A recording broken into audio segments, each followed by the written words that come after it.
Hey guys, how's it going? This is Koyo Reviewer coming at you with another movie review. This time it's going to be on Antoine Fuqua's new Magnificent Seven. Just saw it last night and it was amazing. It was mind-blowing. I loved it a lot. I enjoyed myself. It was a great popcorn action gunslinging flick.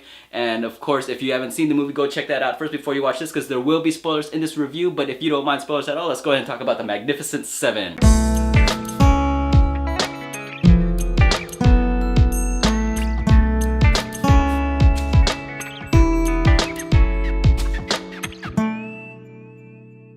Alright, Antoine Fuqua's Magnificent Seven. He is such an underrated director. I mean, Training Day was so amazing, and he has range because like Training Day was more serious and more of a crime drama flick. This is more of a shoot 'em up action comedy flick. And I swear, if the Avengers were cowboys, this would be the Avengers as cowboys. If you have ever seen the previous Magnificent Seven, you know this is a remake of that movie, but that is also a reboot of Seven Samurai.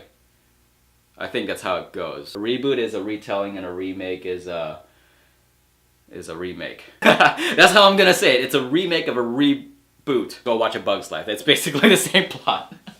Alright, so basically the story to this is, of course, a town gets taken over by a foe. The town sends a catalyst to go recruit someone. That someone go ahead and gather six other people to help him out with the town. They go take back the town for a little while the antagonists prepare themselves to come back against them. And of course they got this whole entire time to prepare the town to fight back, to win back their town against the antagonist. The antagonist comes back, and of course they duke it out and everyone wins in the end. So it's basically that story. What I loved about it is that each of the characters are very lovable, and you could see that each of them had their own equal amount of screen time. They all it worked in a sense because they all interacted properly. Like, it was flawless interactions, and you get great stories from each characters. Like, you want to know more about these characters.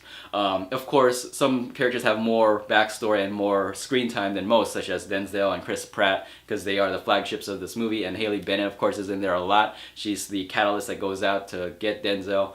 But man, Vincent D'Onofrio is just amazing. I'm sorry, I'm just gonna come out and say it because everyone knows I love Vincent D'Onofrio. I love Law and Order: Criminal Intent. Anything that he's in, I'm in. I'm there watching it. Like, the main reason why I wanted to see this movie was basically because of Vincent D'Onofrio, because I just love him so much. But anyways, enough about him. Like, this movie in general is just really, really good. It is basically a cowboy flick that's been updated to this time. That's pretty much the best I could explain it. But it still keeps true to the whole like grit of a cowboy film. It has those long 10-20 minute standoff stares and those quick gun action scenes and quick draws and all that stuff. John Wayne days. So I loved it a lot.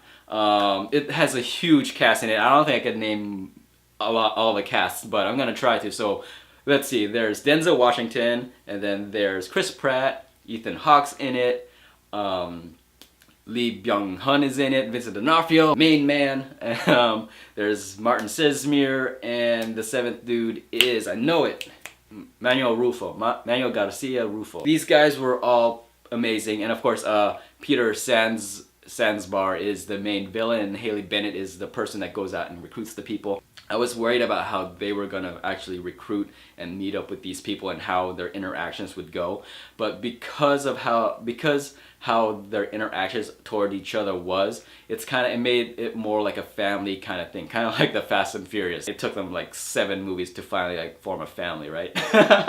Basically, Haley Bennett goes out and gets Denzel Washington. Denzel Washington recruits 6 other compadres. They go to the village. They basically train the village to fight against the bigger foe, and the bigger foe comes back, Peter Sansbar, with all his 200 plus men, fight against the seven samurais, try to fight against the 7 cowboys, and of course they ultimately fail, but at the end everyone pretty much dies, and which kind of sucks for me because I really wish that they didn't die, but then again in the original, they kind of did die. The only main complaint I really have, it's not even really a complaint, it's just Chris Pratt is charming as hell.